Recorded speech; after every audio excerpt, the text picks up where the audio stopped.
तो बच्चों कैसे हो आप लोग।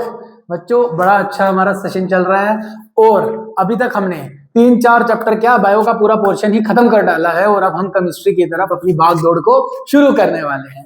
तो बच्चों आज हम लेके आए हैं सीबीएसई क्लास 10th के जो भी जितने भी बच्चे हैं जो 2026 में 2026 में अपना एग्जाम देने जा रहे हैं उनके लिए most repeated most expected question का लेक्चर। ठीक है, तो टाइम वेस्ट बिना किए हम अपना पहला क्वेश्चन निपटा लेते हैं। एग्जाम में इसे करके जाना है क्योंकि अगर इसे स्किप कर दोगे तो हो सकता है एग्जाम में कुछ मार्क्स भी स्किप कर जाओ। तो पहला क्वेश्चन कोरिजन और ऑक्सीडेशन से आया हुआ है मुन्ना। सर कोरिजन और ऑक्सीडेशन से क्वेश्चन क्या है कि व्हाट इज कोरिजन, कोरिजन क्या होता है। तो हमें पता है slow eating up of metal, metal जो आस्ता आस्ता खराब होने शुरू हो जाते हैं जब ऑक्सीजन और वाटर के साथ वो रिएक्ट करते हैं। इसकी केमिकल इक्वेशन लिखो, तो आप रस्टिंग की लिख सकते हो या कोई भी बता सकते हो। सीबीएसई 2015, 2018, 2020 और 2023 में आया हुआ है। मिलता जुलता क्वेश्चन आपको रस्टिंग पे पूछ लिया गया है सीबीएसई 2014 और 2019 में। Condition necessary for rusting, rusting के लिए क्या चाहिए सर, पानी चाहिए और हवा चाहिए, है ना। तो बढ़िया से इसके बारे में देख लेंगे थोड़ा सा कि भाई मेटल खराब होने शुरू हो जाते हैं। The slow deterioration of metal due to its chemical reaction with air, moisture और other substance, इनके साथ रिएक्ट करने के बाद मेटल हमारे खराब होना शुरू हो जाते हैं, इसी को हम कहेंगे कोरिजन। एग्जांपल बढ़िया सी रस्टिंग की हम लिख देंगे, जैसे कि यहाँ पे दिख रहा है कोई ये आयरन का आर्टिकल है जिसके ऊपर ये रस्ट लगा हुआ है। अब जरूरी नहीं है कि कोरिजन खाली आयरन की ही होगी, आयरन के केस में कोरिजन को रस्टिंग कहा जाता है। अदरवाइज जैसे यहाँ कॉपर है तो कॉपर पे भी कोरिजन होगी ग्रीन कलर की, सिल्वर होगा तो सिल्वर पे भी कोरिजन होगी और वो ब्लैक कलर में कन्वर्ट हो जाएगा। रिएक्शन आपको यहाँ दी है, आयरन के साथ ऑक्सीजन और वाटर रिएक्ट किए। एक्स टाइम वाटर हमने इसलिए लिया है कि हमें पता नहीं है कितने वाटर के मॉलिक्यूल्स रिएक्ट करने वाले हैं। तो Fe2O3 एक्स टाइम H2O बन गया फॉर्मूला रस्ट का। कोरिजन क्या होता है जो वहां बता दिया वही है, बट इधर क्या अच्छी बात रहने वाली है, एक ही झटके में आपको पता चलने वाला है कि PYQ ट्रेंड क्या था मेटल नॉन मेटल चैप्टर से भी। मेटल नॉन मेटल चैप्टर से अगर आप देखोगे तो 2019, 2020 और 22 में ये अलॉय पूछा था। ब्रास किसका अलॉय है, सोल्डर पे क्वेश्चन आया है, ड्यूरेलियम पे क्वेश्चन आया है, स्टेनलेस स्टील पे क्वेश्चन आया है। सर ये यहाँ क्यों बता रही हूँ, क्योंकि रस्टिंग की बात चली तो हमने बता दिया। बाकी कोरिजन पे आपसे रिएक्शन पूछ सकते हैं, सर हमने बढ़िया से आयरन के केस वाली रिएक्शन बता दी है, बट अगर कॉपर की कोरिजन पूछे तो उसकी रिएक्शन क्या रहने वाली है, तो ये रहने वाली है। ठीक है, और अगर हमारे से सिल्वर की पूछे तो उसकी रिएक्शन क्या रहने वाली है, ये रहने वाली है। चलिए आगे बढ़ते हैं।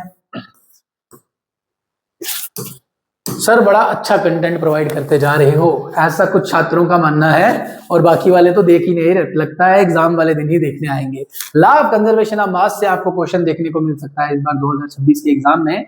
State the law of conservation of mass. Sir 9th में भी क्वेश्चन ये पढ़ रखा है। Law of conservation of mass कहता है कि रिएक्शन में रिएक्टेंट जितने होंगे, अगर वो प्रोडक्ट बना रहे हैं तो जितना इनका मास रहा होगा, अगर इन दोनों का मिला के मास 44 ग्राम है तो इसका मास भी 44 ग्राम आएगा। 2015, 2018, 2020 और 2023 में आया हुआ है। इससे मिलता जुलता क्वेश्चन है, who propose the law of conservation of mass.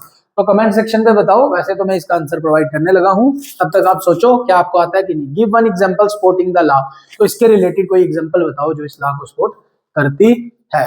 तो बढ़िया से आपका टाइम वेस्ट ना हो, आपको सोचा आपने आंसर आया, ठीक है, नहीं आया तो आंसर आपको मिलेगा। ये लॉ ऑफ कंजर्वेशन में आपने बता दिया, total mass of reactant is equals to total mass of product. किसने दिया था, एंटोनी लेवाइजर। और कहा इनका बोलबाला है केमिस्ट्री में, बड़ा ज्यादा बोलबाला है, कहीं फादर ऑफ केमिस्ट्री इन्हीं को तो नहीं कहते, सोचिएगा। एग्जाम्पल आप लिख लेंगे, ये यहाँ पे कैल्शियम कार्बोनेट का जितना मास होगा उतना ही यहाँ पे कैल्शियम ऑक्साइड और कार्बन डाइऑक्साइड का रहेगा। नेक्स्ट क्वेश्चन पे बढ़िया सा बढ़ते चलिए। क्वेश्चन नंबर 3 डिफरेंस पे आ सकता है। क्या क्या डिफरेंस आने के चांस हैं 2026 में।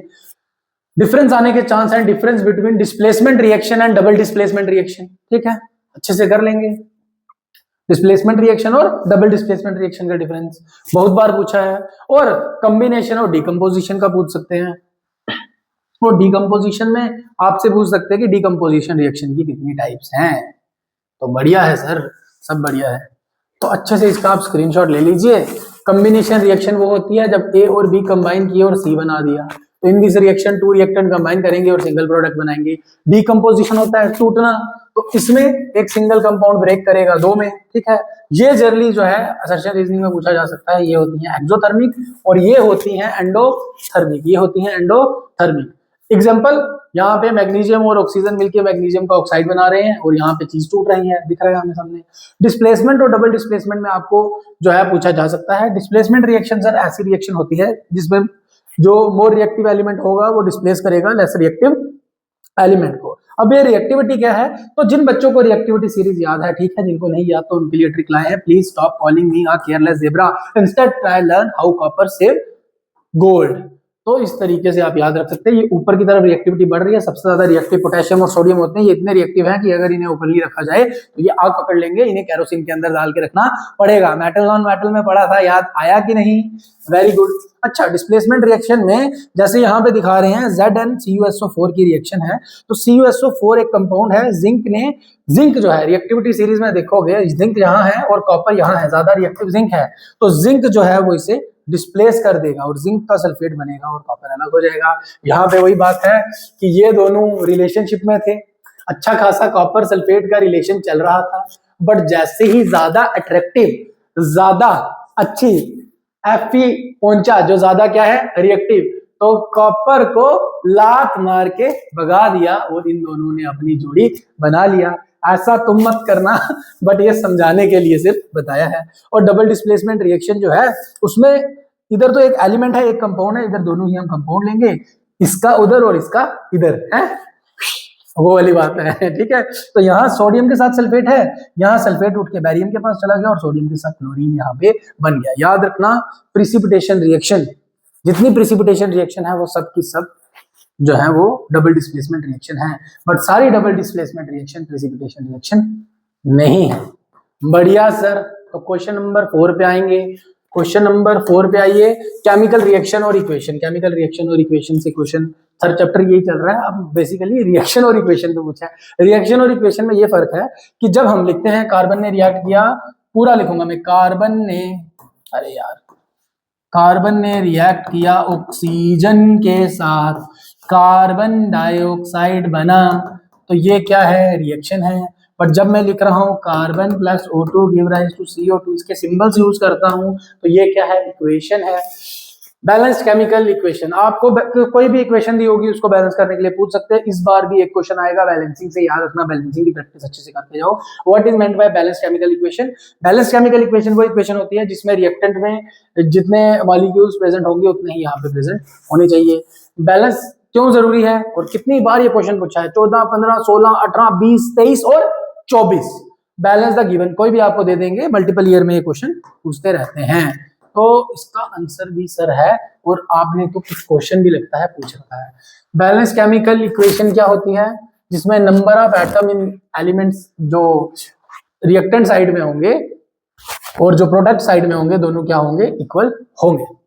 जरूरी क्यों है? क्योंकि लॉ ऑफ कंजर्वेशन को सेटिस्फाई करना है। आज का सवाल तुम लोगों के लिए कि आपको ये केसेस हमने नीचे दिए हुए हैं, ठीक है। अगर पॉसिबल है तो आप इनकी इक्वेशन भी कमेंट सेक्शन में लिखोगे, बैलेंस केमिकल इक्वेशन। बट अगर आप इक्वेशन नहीं भी लिख रहे तो बताओ इनमें से कौन सा केस पॉसिबल है? क्या सभी केस पॉसिबल है क्या? यहाँ पे डिस्प्लेसमेंट रिएक्शन का कंसेप्ट लगेगा क्योंकि एक कंपाउंड है और एक एलिमेंट है। चलिए आगे बढ़ते हैं। बढ़िया सर, आप तो आज निपटाते ही जा रहे हो। हाँ तो बच्चों, निपटेगी बात। नेक्स्ट है डिकम्पोजिशन रिएक्शन पे क्वेश्चन आया है। डिकम्पोजिशन रिएक्शन मतलब टूटना। 3 तरह की डिकम्पोजिशन रिएक्शन होती है। इलेक्ट्रिसिटी की मदद से टूटना, दूसरा लाइट की मदद से टूटना, और तीसरा बताओ? फोटोलिटिक, इलेक्ट्रोलिटिक, और तीसरा सोचो, मैं क्यों बताऊं? बोलते ही नहीं हो, कमेंट सेक्शन में लिखोगे क्या? ठीक है। डिकम्पोजिशन रिएक्शन रिक्वायर्ड, तीसरी होती है थर्मल बेवकूफो। तो decomposition reaction require energy to break down reactant, ठीक है। इसको डिकम्पोज, किसी चीज को तोड़ना है, अगर मुझे इसको भी स्टाइलस को तोड़ना है तो एनर्जी लगेगी, ठीक है। तो इसमें एनर्जी देनी पड़ती है। Right one balance chemical equation. बोल रहे कोई डिकम्पोजिशन रिएक्शन की आप एग्जांपल दे दो, जैसे वो NaCl वाली आप दे सकते थे, बट आपने बताना है वेयर एनर्जी इज सप्लाइज, उसको तोड़ने के लिए एनर्जी लगी कौन कौन सी फॉर्म में? हीट, लाइट और इलेक्ट्रिसिटी की मदद से। थर्मल में हीट का यूज होगा पहली टाइप, लाइट जिसमें सनलाइट का यूज हो रहा है, ठीक है, फोटोलिटिक, और इलेक्ट्रिसिटी वाटर वाले केस में भी बहुत बार पूछा है, हो सकता है इस बार भी पूछें। ठीक है, चलिए बढ़िया बच्चों, आगे चलते हैं। बहुत अच्छे। अरे हाँ हाँ हाँ, ये क्या कहना चाह रहे हैं अरे देखो, यहाँ कह रहे हैं कि सिलेबस कंप्लीट कर लिया है बिफोर एवरीवन एल्स। तो अगर आपको भी लगता है कि आपने सिलेबस कंप्लीट कर लिया है, तो ये लेक्चर अगर नहीं पढ़ा तो हो सकता है कि आप धोखे में हो। अगर ये लेक्चर करने के बाद सारे के सारे क्वेश्चन बन रहे हैं तो इसका मतलब आपका लेक्चर कंप्लीट है। ठीक है, तो अब डिकम्पोजिशन रिएक्शन की सर टाइप्स आपने बोली, थर्मल, थर्मल में हीट सप्लाई हो रही है, कैल्शियम कार्बोनेट टूट रहा है।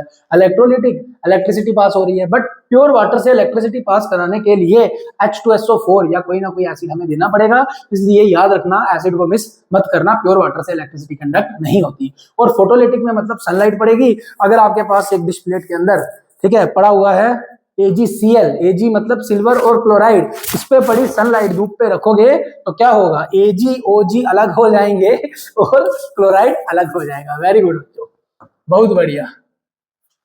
चलिए आगे चलते हैं।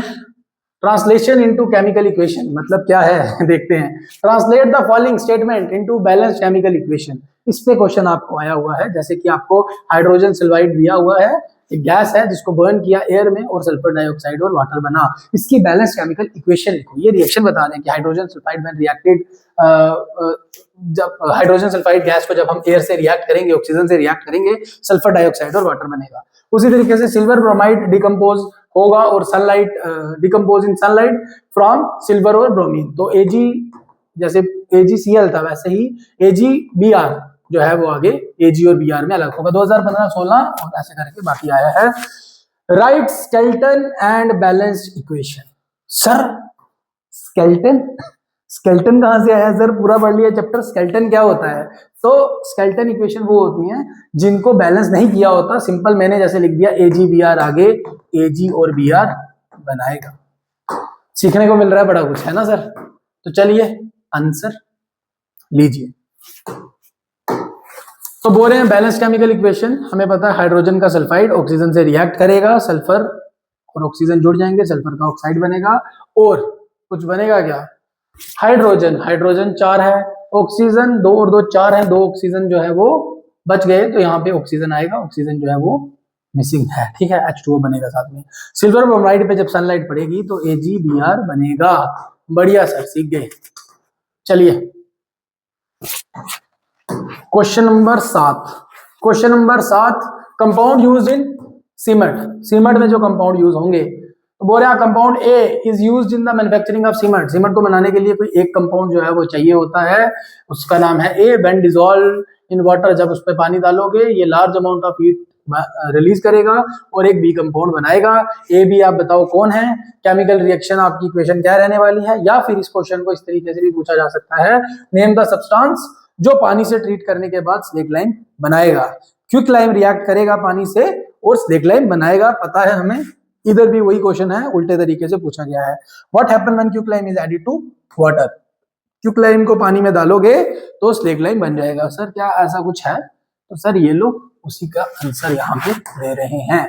कंपाउंड ए है आपका क्विक लाइम। सर बढ़िया आपने बोला, क्विक लाइम होता है कैल्शियम ऑक्साइड। एक बार रिएक्शन देख लेते हैं, सबका आंसर मिल जाएगा।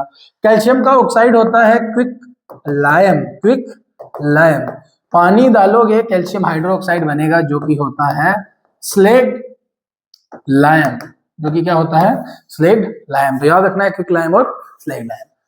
तो ये है ए कंपाउंड और पानी डालने के बाद जो बनेगा ये है बी कंपाउंड। इस तरीके से अलग पूछेंगे तो ऐसे आप आंसर दे सकते हो। बढ़िया सर, क्वेश्चन नंबर 8 पे पहुंच गए हैं। चलिए देखते हैं क्वेश्चन नंबर 8 क्या है। In the electrolysis of water, electrolysis of water में से रिलेटेड क्वेश्चन है।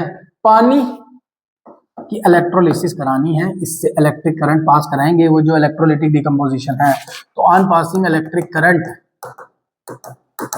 वाटर टूट जाएगा, हाइड्रोजन इसमें टूटेगा और ऑक्सीजन में, है ना, यही है इलेक्ट्रोलिसिस, टूटना। तो बोले name the gas collected at the cathode and anode. देखिए इसको पढ़ लेते हैं थोड़ा सा हम अच्छे से समझने के लिए। Why is the volume of gas, जो है एक इलेक्ट्रोड पे ज्यादा होगी दूसरे पे कम होगी, क्योंकि पानी के अंदर हाइड्रोजन ज्यादा है तो ये वाली जो गैस बनेगी ये ज्यादा होगी, ऑक्सीजन है ही जब कम है तो वो कम ही बनेगी। ठीक है। How will you test this gas, gas को आप कैसे टेस्ट करेंगे? तो सर हमें पता है आपने करवा रखा है हाइड्रोजन टेस्ट। क्वेश्चन बनता है 14, 15, 18, 20 में। Right the chemical equation of electrolysis of water. वही फोटोलिटिक इलेक्ट्रोलाइटिक डिकम्पोजिशन में भी यूज होगी, यहाँ भी यूज होगी और हाइड्रोजन टेस्ट में भी यूज होने वाली है। सर क्या होने वाली है? तो बढ़िया सा सेटअप आप देख लो। ये हमने बैटरी के नेगेटिव टर्मिनल से कनेक्ट की होगी, तो इसलिए ये नेगेटिव बन गई और नेगेटिव वाले को कहते हैं कैथोड। क्या कहते हैं? कैथोड। ये हमने पॉजिटिव वाले से कनेक्ट करके रखी है, ये पॉजिटिव होगी, पॉजिटिव वाले को कहते हैं एनोड। क्या कहते हैं? एनोड। एक और चीज आपको बता देता हूं कि आप याद रखिए, an ox red cat. An मतलब एनोड पे क्या होगी? ऑक्सीडेशन। रेड मतलब रिडक्शन, किस पे होगी? कैथोड पे। डायरेक्ट याद रखिए, ठीक है, ऑब्जेक्टिव पूछा जा सकता है। तो कैथोड नेगेटिव टर्मिनल है, हमें पता है जब वाटर टूटेगा तो H2 और O में टूट जाएगा। हाइड्रोजन के ऊपर पॉजिटिव चार्ज, इसके ऊपर नेगेटिव चार्ज। हाइड्रोजन के ऊपर जब पॉजिटिव चार्ज है तो ये नेगेटिव वाले की तरफ अट्रैक्ट होगा और ये यहाँ अट्रैक्ट हो जाएगा। मतलब हाइड्रोजन कहाँ मिलेगा? कैथोड पे। ऑक्सीजन के ऊपर नेगेटिव चार्ज है तो ये पॉजिटिव वाले की तरफ जाएगा। और ऑक्सीजन कहाँ मिलेगा? ऑक्सीजन मिलेगा एनोड पे। यहाँ पे अगर आप देखो हाइड्रोजन ज्यादा है, H2 है, ऑक्सीजन वाटर के अंदर कम होती है, तो इसी वजह से आप देखोगे हाइड्रोजन, अरे उल्टा कर दिया क्या मैंने? हाँ हाँ सर आप उल्टा बोल गए हो, ऐसा क्या? लिखा ठीक था, बोला भी शायद ठीक ही है, बट बताने में शायद उल्टा हो गया होगा। आराम से देखते हैं। H2 पॉजिटिव और O, पॉजिटिव वाला जाएगा नेगेटिव की तरफ और ये इसके ऊपर नेगेटिव होता है, ये जाएगा इधर। बढ़िया है ना? तो ऑक्सीजन कम है तो यहाँ कम दिखाए हुए हैं, हाइड्रोजन ज्यादा है तो यहाँ ज्यादा दिखाए। क्यों मूव कर रहा है? अपोजिट चार्ज की वजह से। पॉजिटिव नेगेटिव की तरफ और नेगेटिव पॉजिटिव की तरफ। बाकी आपकी थ्योरी जो है वो दी है। चलिए क्वेश्चन नेक्स्ट। अरे सर ये भी कुछ कह रहा है, heating of ferrous sulphate. Ferrous sulphate sir बढ़िया। फेरस सल्फेट जो है हमें पता है कुछ ग्रीनिश कलर का थोड़ा सा होता है। हाँ भाई 2 gram of ferrous sulphate crystal है are heated in dry boiling tube. तो जब हम इसे हीट करेंगे पहले ये थोड़ा सा व्हाइट कलर का होता है, हमें पता है, और उसके बाद ये ब्राउन कलर का हो जाता है, क्योंकि नॉर्मली फेरस सल्फेट के अंदर वाटर ऑफ क्रिस्टलाइजेशन होगा, वाटर के मॉलिक्यूल्स होंगे। List any 2 observation. क्या ऑब्जर्वेशन मिली सर? आप नहीं बता दी। Name the type of reaction, कौन सी रिएक्शन होने वाली है? आप हीट कर रहे हो इसको, ठीक है, आप एनर्जी दे रहे हो। Right the balanced chemical equation, इसकी इक्वेशन लिखो। Identify the gas evolve on heating salt, तो सॉल्ट को हीट करने पे कौन सी गैस मिली? अलग अलग तरीके से क्वेश्चन पूछ रखा है सर, बढ़िया है। अगर सर आपने जो बोला दिमाग में नहीं बैठ रहा तो बच्चों अब बैठेगा ना। देखिए फेरस सरफेस का क्रिस्टल जो है वो इस कलर का होता है, हीट करने के बाद फेरस का ऑक्साइड बनता है और जो है ब्राउन कलर का हो जाएगा। ऑब्जर्वेशन यही है कि green ferrous sulphate crystal turn पहले व्हाइट होगा फिर ब्राउन हो जाएगा और बड़ी थोड़ी सी बदबूदार गैस जो है वो निकलेगी, और वो गैस कौन सी होगी? सल्फर की, सल्फर डाइऑक्साइड और सल्फर ट्राइऑक्साइड। उसके बाद टाइप ऑफ रिएक्शन, तो थर्मल डिकम्पोजिशन रिएक्शन है, हीट सप्लाई करके इसको हम इसको हीट दे रहे हैं और फेरस के सल्फेट को आगे इतने कंपाउंड्स में तोड़ रहे हैं। बढ़िया बच्चों, समझ आ रहा है? सर दिन रात एक कर रखा है। आज है संडे और तुम सब लोगों के लिए संडे को भी रेस्ट नहीं ली। पहले की जेके बॉस वालों की वीडियो रिकॉर्ड, अब कर रहे हैं तुम्हारी, सिर्फ एक उम्मीद से कि तुम लोग समझो यार, इस चीज के एक भी पैसा नहीं लिया जा रहा, फ्री ऑफ कॉस्ट। अभी ना जितने भी बच्चे हैं, एक बच्चा है जो बार बार बोलता रहता है सर सैंपल पेपर चाहिए, सैंपल पेपर चाहिए। यार हम सैंपल पेपर लाने वाले हैं, एमसीक्यू सीरीज शुरू करेंगे, सैंपल पेपर की एमसीक्यू डिस्कस करने के बाद सैंपल पेपर आपको दे देंगे, तो टेंशन मत करो, सैंपल पेपर आपको मिलेंगे। अगर आपको चैप्टर वाइज जितने क्वेश्चन अभी तक आ रखे हैं वो पीडीएफ पे चाहिए तो वो भी आपको मिल जाएगी। बट यार स्पोर्ट तो दिखाओ पहले, कुछ तुम लोग भी तो इनिशिएटिव लो। सारे इनिशिएटिव क्या मुझे ही लेने हैं? तो चलो कोई बात नहीं। ऑक्सीडेशन ऑफ कॉपर से, कॉपर की ऑक्सीडेशन से क्या है? अपना क्या हो रहा है कि जिस बच्चे को खुद वीडियो ठीक लग रही है तो वो सोच रहा है कि सारे मार्क्स मैं ही ले लूं, दूसरे को ना बताऊं। तो ऐसा मत करो यार, अगर तुम दूसरों को बताओगे तो मैं उतना ज्यादा अच्छा कंटेंट लाऊंगा, ठीक है? पढ़ वही पाएगा, याद वही रख पाएगा, ये दिल से पढ़ेगा, बताने से किसी के कुछ नहीं होने वाला। तो चलिए क्वेश्चन नंबर 10 है, when copper powder is heated in a china dish it reddish brown surface turn black. तो क्या हो रहा है? कॉपर ऑक्सीडाइज हो रहा है, हीट कर रहे हैं तो कंबशन में ऑक्सीजन तो चाहिए। वो बचपन वाला फायर ट्रायंगल याद है ना, किसी चीज को जलाना है ऑक्सीजन देनी पड़ेगी, इग्निशन टेम्परेचर देना पड़ेगा और फ्यूल देना पड़ेगा। Why does this black substance form? Oxidation हो गई थी। नेम द ब्लैक सब्सटेंस, वो है कॉपर का oxide. Write the chemical equation. How can black coating be converted back to reddish brown? किस तरीके से किया जाएगा? अब देखिए आंसर आपको मिल रहा है, तो आंसर आप देखिए, heating of copper powder, reason for formation of black substance. क्या हो रहा है कि कॉपर रिएक्ट विद ऑक्सीजन और कॉपर का ऑक्साइड बन रहा है। ब्लैक सब्सटेंस कौन है? कॉपर का oxide. Chemical reaction, copper oxygen से रिएक्ट किया, कॉपर ऑक्साइड बना। Conversion back to reddish brown, तो रेडिश ब्राउन में कैसे हो सकता है? अगर हम कॉपर ऑक्साइड में हाइड्रोजन दें तो वापस से कॉपर अलग हो जाएगा और ये अलग, तो मतलब यहाँ पे हाइड्रोजन ऐड की। हाइड्रोजन का ऐड करना क्या होता है? Addition of hydrogen is called reduction. तो हमने कॉपर ऑक्साइड की रिडक्शन कराई है। बढ़िया बच्चों, क्वेश्चन नंबर 11। सर क्या बात है, छा गए हो है? तो भाई छाए तुम लोग हो यार, हम लोग तो बस तुम्हारे लिए ही है। प्रिसिपिटेशन रिएक्शन में बताया, double displacement precipitation reaction is always a double displacement reaction. When lead nitrate solution is added to potassium iodide, तो लेड नाइट्रेट और हमने पोटेशियम आयोडाइड की रिएक्शन करवा रहे हैं। तो बोल रहे हैं name the colour of the precipitate form, कौन से कलर का प्रिसिपिटेट बनेगा? लेड का प्रिसिपिटेट मोस्टली जो है वो येलो कलर का ही होगा, जहां तक हमें याद है, सर आपने बताया था। Right the balance chemical equation, इसकी इक्वेशन लिखिए। Name the type of reaction और अपने इसको जस्टिफाई करिए, या फिर आइडेंटिफाई करिए प्रिसिपिटेशन रिएक्शन कौन सी है। तो सर हमें पता है अगर अपवर्ड एरो होती है तो एवोल्यूशन ऑफ गैस होता है, डाउनवर्ड एरो जहां पे दिख जाएगी रिएक्शन में वो प्रिसिपिटेशन रिएक्शन होगी, और वो जरूरी है कि वो डबल डिस्प्लेसमेंट रिएक्शन होनी चाहिए। तो बच्चों अब देखो इसे, यहां पे इधर देखिए,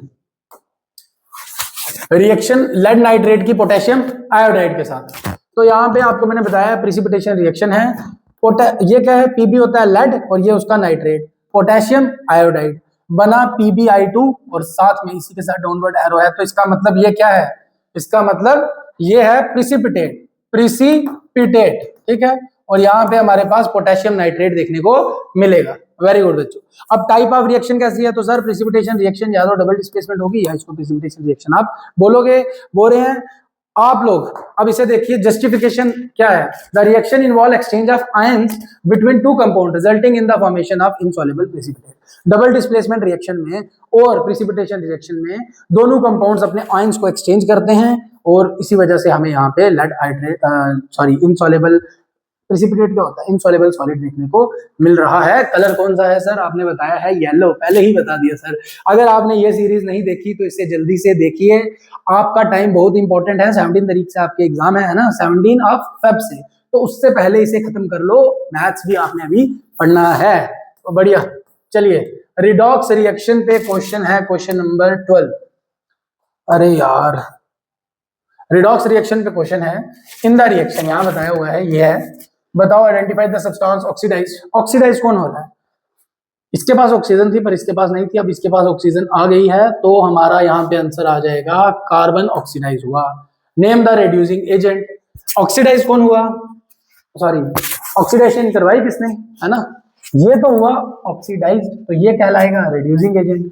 ये हुआ रिड्यूस, तो ये कहलाएगा ऑक्सीडाइजिंग एजेंट। तो यहाँ पे ऑक्सीडाइजिंग एजेंट होगा आपका ZnO। CBSE 2020, 21, 22, 23 में ऐसे करके क्वेश्चन पूछा है, ऑक्सीडाइजिंग और रिड्यूसिंग एजेंट के बारे में बताइए। बच्चों ध्यान रखना, जैसे कि यहाँ पे रिएक्शन है ZnO + C give rise to Zn + CO। तो मैंने बोला यहाँ पे कार्बन ऑक्सीडाइज हुआ, जो खुद ऑक्सीडाइज होता है वो कहलाता है रिड्यूसिंग एजेंट, और ये रिड्यूस हुआ तो जो खुद रिड्यूस होगा वो कहलाएगा ऑक्सीडाइजिंग एजेंट। बढ़िया सर। क्या क्वेश्चन बचा है कोई? तो यार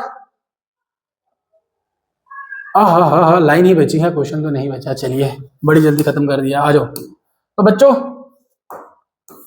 क्या लिखा है? ये क्वेश्चन सिर्फ इंपॉर्टेंट नहीं है, ये CBSE के रिपीट चैंपियंस हैं। अगर इन्हें परफेक्ट कर लिया तो केमिस्ट्री का पेपर हाफ जीत लिया। तो बच्चों अगर ये जो सीरीज है, केमिस्ट्री वाली जो सीरीज आ रही है, आज उसका पहला लेक्चर है, अगर ये सीरीज तुम लोगों ने कर ली तो केमिस्ट्री समझो तुमने जीत ली। बायोलॉजी मैंने करवा रखी है, अगर बायोलॉजी कर ली तो समझो बायोलॉजी तुमने जीत ली। ऐसे ही फिजिक्स जीतेंगे। तो बढ़िया बच्चों, टेक केयर।